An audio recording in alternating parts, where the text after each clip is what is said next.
Welcome to solverfy. All right, so problem 26 wants us to calculate the wavelengths of two photons that are produced when an electron and a positron collide head-on with each other and annihilate. So what we're given is that we have two particles, an electron and a positron. So we have an electron and a positron that are moving head-on. They collide head-on with each other, and they produce, in that collision, two photons.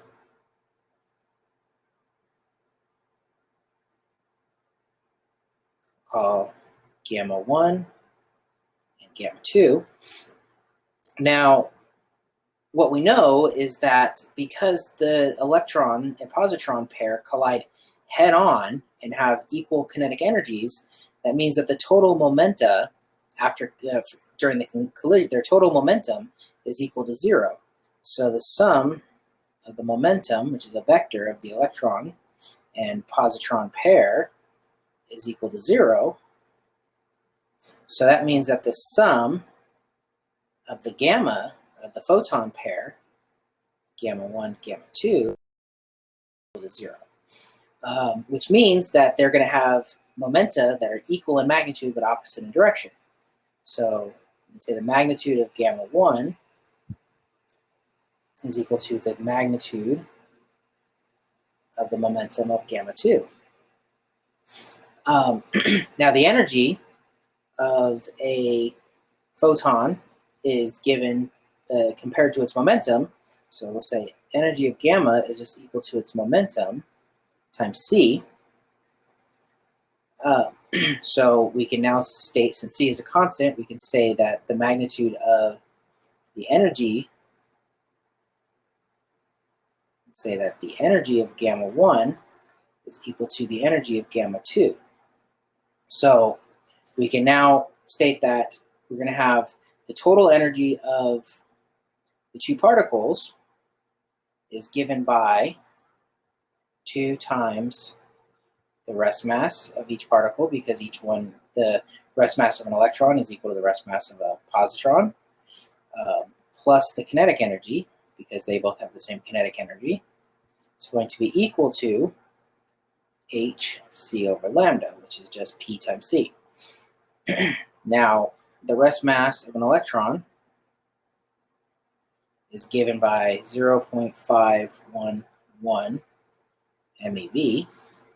Right? So we can now solve, this is going to be 2 because there's 2 photons. So 2 particles to start with, 2 photons to finish. So the sum of those particles is equal to the sum of the final particles. So these 2's cancel, and we can solve for lambda. Lambda is equal to hc over rest mass energy of an electron plus the kinetic energy that we're given. So now we have all of this information. We can plug it in and state that the wavelength is equal to 6.626 times 10 to the minus 34 joule seconds times, I'm getting a little close here. Move this up to give myself some more room. So that's E gamma 1, E gamma 2. All right, sorry. So, okay, we've got Planck's constant times the speed of light, which is 3.00 times 10 to the 8th meters per second, divided by the total energy of one of the electrons, because of symmetry, the 2's cancel. So that's going to be 0.511 times 10 to the 6th electron volts plus the kinetic energy, which was given to us in the problem. I'll write it up here. I showed it at the beginning. It's equal to 0.420 MeV, or 420 kiloelectron volts. So I'm going to keep it in the same units to simplify it.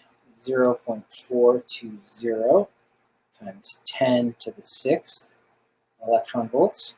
Now we want to convert from electron volts to joules to be in the same units as our constant. So that's times 1.6 times 10 to the minus 19 joules per electron volt. Working through all of this, we get a wavelength of each photon is equal to 1.335 times 10 to the minus 12 meters, or 1.3 picometers.